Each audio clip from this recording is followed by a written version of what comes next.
हाय नमस्कार दोस्तों, आपका स्वागत है हमारे YouTube channel GK and GS bye Sumit sir classes में।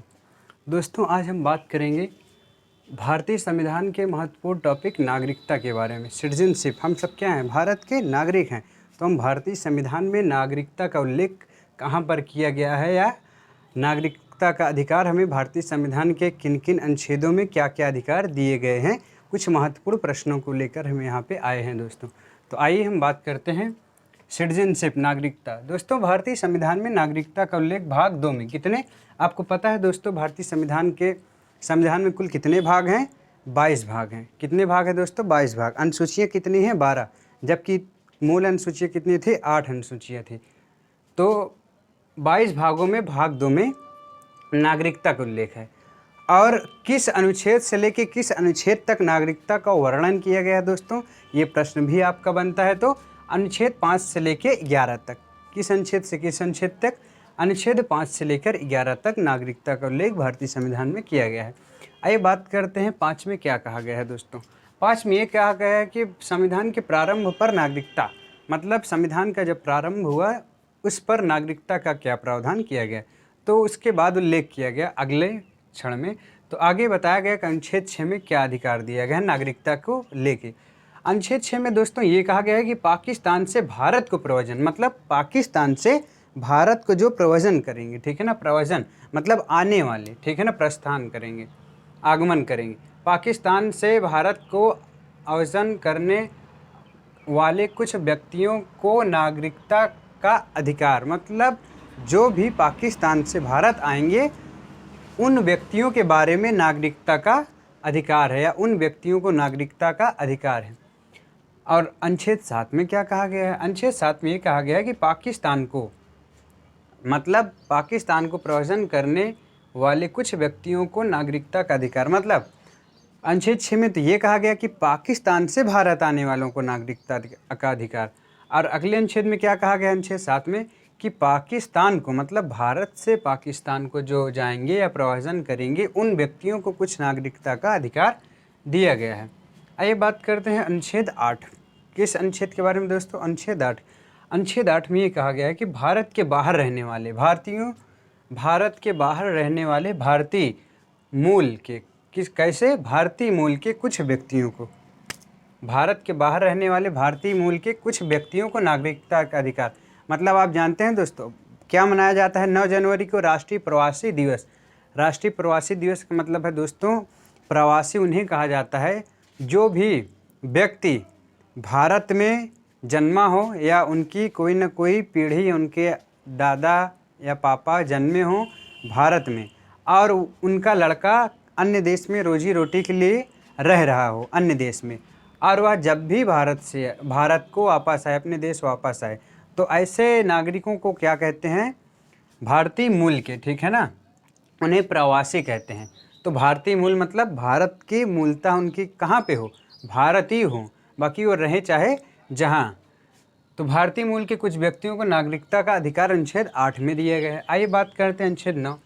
विदेशी राज्य की नागरिकता, स्वेच्छा से नागरिकता अर्जित करने वाले व्यक्तियों की नागरिकता न होना, मतलब इसका कहने का तात्पर्य है दोस्तों, अनुच्छेद 9 कहता है कि कोई भी व्यक्ति अगर किसी अन्य देश में जाकर बस गया और वहाँ की नागरिकता स्वेच्छा से क्या किया? अर्जित कर लिया या प्राप्त कर लिया वहाँ की नागरिकता, तो उसकी नागरिकता स्वतः ही इस देश भारत की नागरिकता से क्या हो जाएगी? उसको नागरिकता नहीं रह जाएगी, ठीक है ना दोस्तों, नागरिकता नहीं रह जाएगी। ये कौन सा अनुच्छेद कहता है? अनुच्छेद 9 कहता है कि विदेशी राज्य की नागरिकता, अगर आप किसी अन्य राज्य, या राज्य का मतलब है यहाँ देश, ठीक है दोस्तों, किसी अन्य देश की नागरिकता को अगर आप अधिग्रहण कर लेते हैं तो अपने देश की नागरिकता नहीं पाएंगे आप। आपकी जो मूल नागरिक हैं इस देश के, यह नागरिकता आपकी समाप्त हो जाएगी और आप उस देश के नागरिक बन जाएंगे। एक साथ दो नागरिकता नहीं रह जाएगी। आइए बात करते हैं अनुच्छेद 10 क्या कहता है दोस्तों। अनुच्छेद 10 कहता है कि नागरिकता के अधिकारों का बना रहना, मतलब जो भी अधिकार आपके दिए गए हैं अनुच्छेद 10 के तहत यह आपके क्या होंगे? बने रहेंगे। अनुच्छेद 10 के तहत क्या होंगे? बने रहेंगे नागरिकता। अब बात करते हैं हम अनुच्छेद 11। किस अनुच्छेद पे बात करते हैं दोस्तों? अनुच्छेद 11। अनुच्छेद 11 क्या कहता है? अनुच्छेद 11 कहता है कि संसद द्वारा नागरिकता के अधिकार का संसद द्वारा नागरिकता के अधिकार का, यहाँ दोस्तों पॉइंट को ध्यान दीजिएगा, संसद द्वारा, ठीक है ना। संसद मतलब पार्लियामेंट, और आप जानते हैं पार्लियामेंट किसको कहते हैं। पार्लियामेंट का जो उल्लेख किया गया है अनुच्छेद 79 में, किसमें किया गया है दोस्तों, अनुच्छेद 79 में किया गया है, और 79 में किया गया, जिसमें कहा गया है कि संसद की संरचना में दोस्तों लोकसभा, राज्यसभा और राष्ट्रपति होगा। ये तीनों मिलकर क्या बनाते हैं, संसद। तो अनुच्छेद 11 कहता है कि संसद द्वारा नागरिकता के अधिकार का विधि द्वारा, मतलब नियम बनाकर उसका विनियमन किया जाना, ठीक है ना। मतलब जो भी आपका नियम है या नागरिकता दी गई है उसका विनियमन किया जाना, मतलब आप उन्मूलन किया जाना, नागरिकता का ले लेना, नागरिकता आपसे छीन लेना, ये है नागरिकता आपकी समाप्त कर देना। संसद कानून बनाकर आपकी नागरिकता समाप्त कर सकती है। आइए बात करते हैं भारत में कैसी नागरिकता। भारत में ब्रिटेन के समान, दोस्तों प्रश्न आता है भारत में किसके समान नागरिकता है, ब्रिटेन के समान है। एकल नागरिकता, कैसा नागरिकता है, ये भी प्रश्न आता है भारत में कैसी नागरिकता का प्रावधान किया गया है, तो एकल नागरिकता। दोहरी नागरिकता भी होती है दोस्तों। बात करते हैं कैसे दोहरी नागरिकता के उदाहरण कौन कौन से हैं या कौन सा देश प्रथम है। तो यहाँ हम बात किए भारत में ब्रिटेन के समान एकल नागरिकता का प्रावधान किया गया है। कहाँ पर, भारत में, किसके समान, ब्रिटेन के समान। मतलब भारत में जैसी नागरिकता प्रणाली है वैसे ब्रिटेन में भी है, और ब्रिटेन की नागरिकता प्रणाली को ही हम अधिग्रहण किए हैं, ठीक है दोस्तों। और अमेरिका में क्या है, दोहरी नागरिकता है। अमेरिका में दोस्तों क्या है, यहाँ प्रश्न बहुत आता है कि अमेरिका में कैसी नागरिकता है, नागरिकता प्रणाली है, तो दोहरी नागरिकता प्रणाली है। कैसे, अमेरिका दोस्तों क्या है, राज्यों का संघ है। अमेरिका क्या है दोस्तों, राज्यों का संघ है, ठीक है, राज्यों का संघ है। मतलब उसको क्या कहते हैं, यूएसए, ठीक है दोस्तों। यूएसए का मतलब होता है यूनाइटेड, यूनाइटेड मतलब संयुक्त, यस का मतलब होता है स्टेट मतलब राज्य, ए मतलब अमेरिका मतलब संयुक्त राज्य अमेरिका। संयुक्त का मतलब होता है किसी एक या एक से अधिक चीज़ों को जोड़ना, उनके संयुक्त मतलब जब जुड़ जाते हैं तो उस रूप को हम संयुक्त कहते हैं। तो संयुक्त राज्य अमेरिका मतलब राज्य भी है और वह क्या है, एक देश भी है। तो वहाँ के लिए आपको देश की नागरिकता अलग लेनी पड़ेगी और राज्यों की अलग, जबकि भारत भी क्या है, राज्यों का संघ है, यहाँ भी राज्य है और देश से भी है, पर यहाँ राज्य और देश के लिए अलग अलग नागरिकता का प्रावधान नहीं किया गया, एक ही नागरिकता है।